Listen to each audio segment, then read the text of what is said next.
You have been lied to about what makes you attractive to women, told that being nice and agreeable will win their hearts, while the truth is that your desperate need for their approval is exactly what repels them most.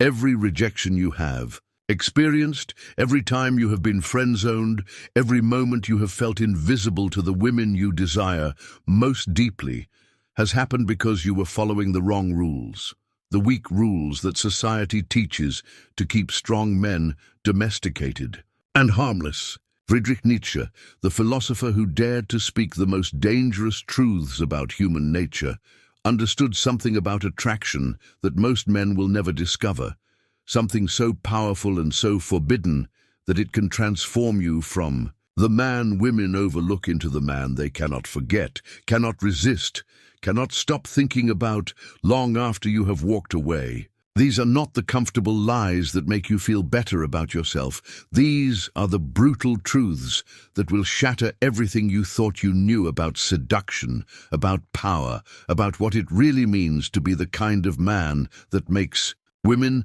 abandon their logic and surrender to their deepest desires. Nietzsche understood that every living being seeks to expand and assert its power, yet most men completely misunderstand what this means in attraction. They think power means showing off their car, their money, or their muscles, but this is the pathetic display of those who have no real power at all. True will to power in attraction comes from the man who has mastered himself so completely that he radiates an unshakable confidence that needs no external validation. When you walk into a room knowing that your worth comes from within, women sense this immediately. Like animals sensing a predator, the weak man seeks power over others because he has no power over himself. He chases women desperately because he cannot bear to be alone with his own thoughts. But the man who has developed his will to power has conquered his own fears, his own neediness, his own desperate hunger for approval. He has become dangerous not because he hurts others, but because he cannot be controlled, manipulated, or broken by anyone. This internal mastery creates a magnetic field around him that draws people in, especially women who are tired of weak men who collapse at the first sign of rejection. Most men give away their power the moment they meet an attractive woman. They become eager puppies seeking treats and validation. The Nietzschean man does the opposite. He holds his power close, he remains centered in himself, and he makes others work to enter his world. This is not about being cruel or cold. It is about being so secure in your own value that you do not need to prove anything to anyone. When a woman encounters a man who truly embodies his will to power, she recognizes something rare and precious, a man who has become his own master. Society has taught you that being a good man means being nice, agreeable, and always putting women on pedestals, but Nietzsche revealed this as slave morality, designed to keep strong men weak. The modern dating world is filled with men who follow these false moral codes, believing that kindness and submission will earn them love, yet they wonder why they end up in the friend zone while the bad boys get the girl. You have been conditioned to believe that desire itself is somehow wrong, that wanting a woman makes you a villain, but this is the poison of a weak culture that fears authentic masculine power. Beyond good and evil means recognizing that attraction operates by its own laws, not by society's comfortable lies. The man who transcends these artificial moral boundaries understands that women are not attracted to saints, they are attracted to men who are willing to be dangerous, unpredictable, and real. This does not mean becoming cruel or abusive. It means refusing to apologize for your desires, your ambitions, and your authentic nature. When you stop trying to be the good guy that everyone approves of, you become the interesting man that women who cannot forget. The weak moral framework tells you to hide your sexuality, to pretend you do not want her, to play games of false innocence. But the strong man owns his desire without shame. Most men live in constant fear of being judged as bad, toxic, or problematic, So they castrate themselves emotionally and wonder why women see them as harmless friends rather than lovers.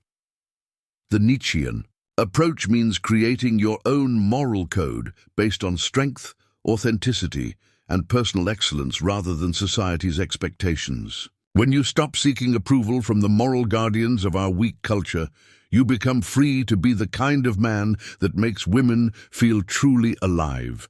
The kind of man they dream about but rarely encounter in their sanitized daily existence. Okay, Übermensch is not a fantasy from comic books. It is Nietzsche's vision of the man who has overcome the herd mentality and created his own path through life. Most men are sheep following the crowd, doing what everyone else does, wanting what everyone else wants, and then wondering why they blend into the background of a woman's attention. The Übermensch mentality means you stop looking to others for direction and start creating your own reality based on your deepest values and strongest desires. When a woman meets a man who operates from this level of self-determination, she encounters something she has never experienced before, a man who cannot be predicted, controlled, or understood through the usual social scripts. Society wants you to follow the standard path, get the approved job, buy the acceptable house, say the right things, and live the safe life that makes everyone comfortable. But the man with Übermensch mentality rejects this comfortable prison and chooses to become who he truly is, regardless of what others think or expect.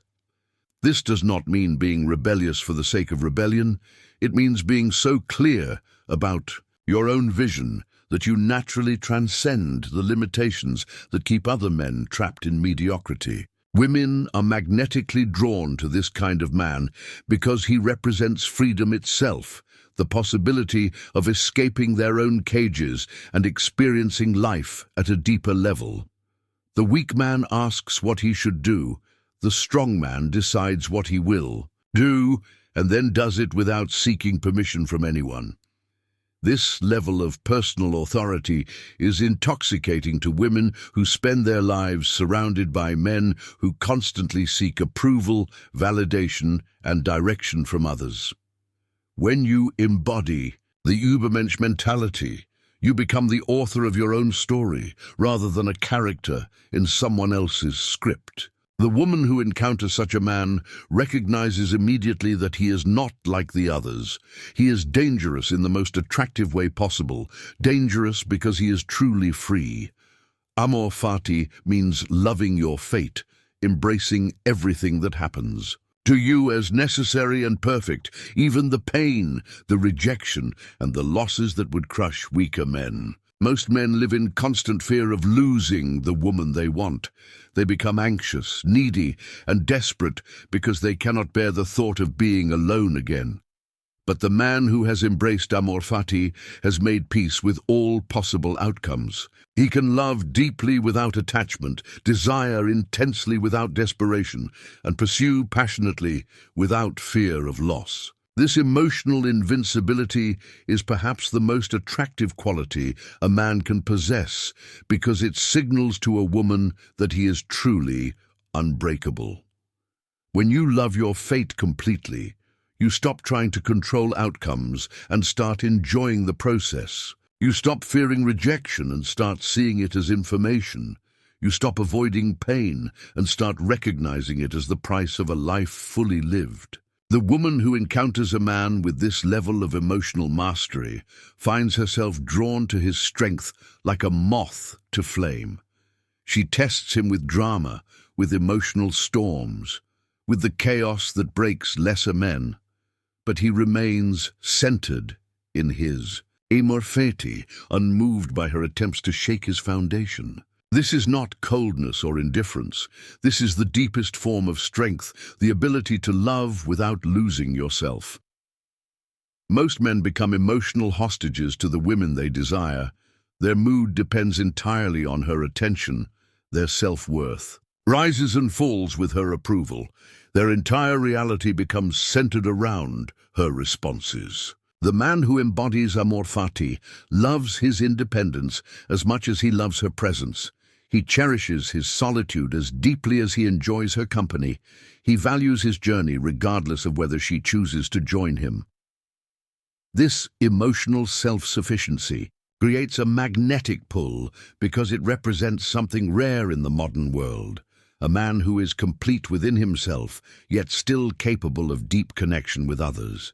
Nietzsche's eternal recurrence asks the ultimate question: if you had to live this exact life, infinite times, every moment repeated endlessly, would you embrace it or despair? Most men live their dating lives in ways they would never want to. Repeat, desperate, fake, constantly compromising themselves for temporary approval from women who do not even respect them. But the man who lives by eternal recurrence makes every interaction with women something he would gladly experience forever. He speaks his truth, acts with integrity, and chooses authenticity over acceptance. This creates an energy that women recognize immediately, the energy of a man who is living deliberately rather than just surviving. When you apply eternal recurrence to your relationships, you stop tolerating behavior that diminishes you. You stop pretending to be someone you are not, and you stop accepting connections that drain your soul rather than elevate it. Every conversation becomes intentional, every date becomes meaningful, every moment of solitude becomes precious because you are living as if this exact experience will repeat throughout eternity. Women sense this depth immediately because most men treat interactions as throwaway moments, casual encounters with no real weight or significance. But you have chosen to make every moment count, to live with such intensity that repetition would be a gift rather than a curse. The weak man hopes that someday his life will get better, that someday he will find the right woman who will fix everything and make him happy. But eternal recurrence destroys this fantasy and demands that you make this moment perfect. You stop waiting for permission to be great. Stop postponing your authentic self until conditions improve, and start living with such presence and power that women cannot help but notice.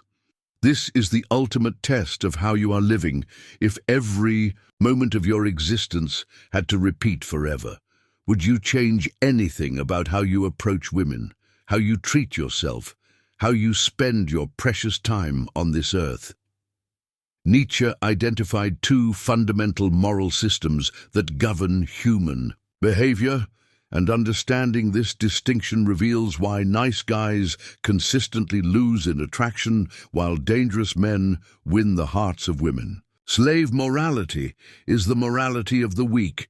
It defines good as harmless, submissive, and selfless, while defining evil as strong, assertive, and self-interested. Most modern men have been infected with slave morality. They believe that being nice, agreeable, and constantly sacrificing for women will earn them love and respect. But women are not attracted to slaves. They are attracted to masters, men who operate from a position of strength and create their own moral framework based on excellence rather than weakness. Master morality comes from strength and defines good as powerful, beautiful, and noble, while seeing weakness, ugliness, and mediocrity as contemptible. The man with master morality does not seek to be liked by everyone. He seeks to be respected by those who matter. He does not apologize for his strength, his desires, or his refusal to submit to social expectations that would diminish him. When a woman encounters a man operating from master morality, she recognizes something primal and magnetic, a man who commands rather than begs, who leads rather than follows, who creates value rather than merely consuming it. This is why the bad boy gets the girl, while the nice guy gets the friendship speech. The nice guy operates from slave morality. He believes that his goodness should be rewarded with love, that his sacrifices should be reciprocated with desire, that his harmlessness should be seen as attractive rather than boring. But attraction operates by the laws of master morality. Women are drawn to men who embody strength, confidence, and the willingness to be selfish when necessary. This does not mean being cruel or abusive. It means refusing to betray yourself for temporary approval from others. When you embrace master morality, you stop trying to earn love through weakness and start commanding respect through strength. And this shift changes everything about how women respond to your presence. Nietzsche declared that God is dead, meaning that the traditional moral and social structures that once guided human behavior have collapsed, leaving modern men adrift in a world without clear rules or meanings. In dating and relationships, this death of traditional frameworks has left most men confused and paralyzed. They no longer know how to be men because the old scripts no longer work, yet they have not developed the strength to create new ones. The modern dating world is chaos precisely because the death of God has removed the comfortable certainties that once made courtship predictable. But this chaos is also your greatest opportunity if you have the courage to create your own meaning. While other men stumble in confusion, you can become the author of your own romantic destiny. The traditional rules told men exactly how to pursue women, what roles to play, what behaviors were expected, but those rules are gone, and most men are lost without them. They try to follow outdated advice, or surrender to feminist frameworks that castrate their masculine energy. But neither approach works because both rely on external authority rather than internal strength.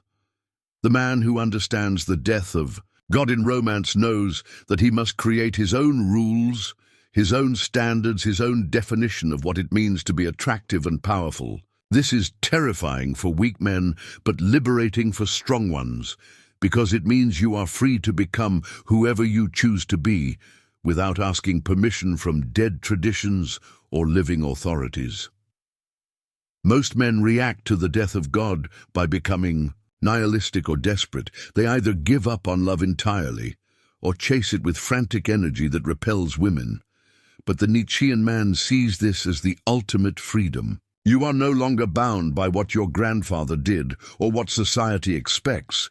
You can create a completely new way of being a man that transcends both traditional and modern limitations. When a woman encounters a man who has successfully created his own meaning in this meaningless world, she recognizes someone who has solved the puzzle that destroys other men. You become attractive not because you follow rules, but because you have the strength to create your own reality in a world where most people are drowning in confusion. Nietzsche's greatest commandment was to become who you are, but most men spend their entire lives pretending to be someone else, especially around women they desire. They put on masks of false confidence. They adopt personalities they think will be attractive. They hide their real thoughts and feelings behind a performance they believe will win approval. But this performance is exactly what makes them forgettable and unattractive, because women can sense inauthenticity from miles away. They are repelled by men who do not know themselves well enough to be themselves. The man who has done the hard work of becoming who he truly is radiates a magnetic authenticity that cuts through all the noise and pretense of modern dating. Becoming who you are requires brutal honesty about your desires, your fears, your strengths, and your weaknesses. It means accepting the parts of yourself that society has taught you to hide or change. Most men are terrified of this process because they fear that their authentic self might not be good enough, that if women see who they really are, they will be rejected and abandoned. But the opposite is true. The man who fully owns his authentic nature becomes irresistible because he offers something rare in a world full of actors and pretenders. When you stop trying to be what you think she wants and start being who you actually are, you attract women who genuinely desire you rather than your performance. The journey of becoming who you are is not comfortable. It requires destroying the false self you have built to please others and discovering the real man underneath all the social conditioning. This process involves embracing your darkness as well as your light, owning your flaws as well as your gifts, accepting your past as well as your potential future. Women are drawn to men who have completed this inner work because they represent emotional depth and psychological maturity that most men never achieve.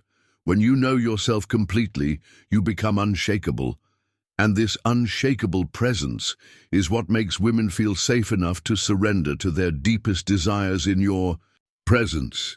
Nietzsche identified two fundamental forces in human nature: the Apollonian drive for order and reason, and the Dionysian drive for chaos and passion, but most modern men have been taught to suppress their Dionysian nature entirely. They lives of pure reason, careful planning, and emotional control, believing this makes them attractive and safe. But women are starving for the wild energy that only a Dionysian man can provide. The man who has learned to embrace his chaotic, passionate, unpredictable nature, while maintaining his core strength, becomes intoxicating to women who spend their days surrounded by predictable, sanitized, emotionally neutered men. This is not about losing control. This is about being comfortable with the full spectrum of human experience. The Dionysian man is not afraid of his own intensity. He does not apologize for his desires, his anger, his joy, or his spontaneous impulses. Yet he has developed the inner discipline to channel these forces rather than be destroyed by them. He can be wild without being reckless, passionate without being desperate, intense without being overwhelming. Women are magnetically attracted to this combination because it represents something they rarely encounter: a man who is fully alive, fully present, and fully committed to experiencing everything life has to offer. While other men hide behind masks of false composure, the Dionysian man allows his authentic energy to flow freely, creating an electric presence that women cannot ignore. Most men have been so thoroughly domesticated by society that they have forgotten how to access their primal energy. They speak in careful, measured tones. They avoid anything that might seem too intense or too real. They have become emotional eunuchs who inspire pity rather than desire. But the man who embraces his Dionysian nature remembers that he is a force of nature, not a tame house pet. He allows himself to feel deeply, to want intensely, to express himself with the full power of his masculine energy. This does not mean being crude or aggressive. It means being unapologetically alive in a world full of walking dead men. And this vitality is what makes women feel truly alive in your presence. Nietzsche understood that the strongest men are those who can walk alone, who have developed such complete self-sufficiency that they need no one else to feel whole, complete, or valuable. Most men are terrified of solitude because they have never learned to enjoy their own company. They desperately seek relationships to fill the emptiness inside them. But this desperation is exactly what repels women and keeps them trapped in cycles of rejection and disappointment. The man who has mastered the art of solitude becomes mysteriously attractive because he offers something rare: the possibility of connection without neediness, love without desperation, intimacy without the suffocating demand for constant validation. Women are drawn to men who choose them rather than need them. The solitary path does not mean becoming a hermit or avoiding relationships. It means developing such a rich inner life that you become genuinely happy alone, so complete within yourself, that another person becomes a delicious addition rather than a desperate necessity. When you reach this level of self-sufficiency, your entire energy changes. You stop chasing and start attracting. You stop convincing and start selecting. You stop performing and start simply being. Women can sense this shift immediately because they are so accustomed to men who collapse into neediness the moment they show interest. But you remain centered in your own power, regardless of their response. Most men make the fatal error of abandoning themselves the moment they meet an attractive woman. They cancel their plans, ignore their friends, and reorganize their entire existence around her schedule and preferences. But the man who walks the solitary path maintains his independence even in love. He keeps his mission, his friendships, his interests, and his personal goals intact because he understands that these things made him attractive in the first place. This is not about playing games or being unavailable. This is about being so genuinely fulfilled by your own life that you can love without losing yourself. When a woman encounters a man who has mastered solitude, she recognizes someone who will never become a burden, never become boring, and never become desperate. And this recognition awakens her deepest desires. The question that will haunt you tonight is this: are you living as the man you truly are, or as the man society has trained you to be? Because the difference between these two versions of yourself is the difference between a life of desperate longing and a life where women compete for your attention. Look deep into your own patterns, your own fears, your own desperate attempts to win approval, and ask yourself honestly whether you have been following the path of strength or the path of weakness. Share in the comments below which of these Nietzschean principles hit you hardest, which truth about yourself you have been avoiding, which mask you are finally ready to remove. If this video awakened something dangerous and powerful within you, if you felt the stirring of the man you were meant to become, then subscribe now, because this channel will continue to reveal the forbidden wisdom that weak men fear and strong men embrace.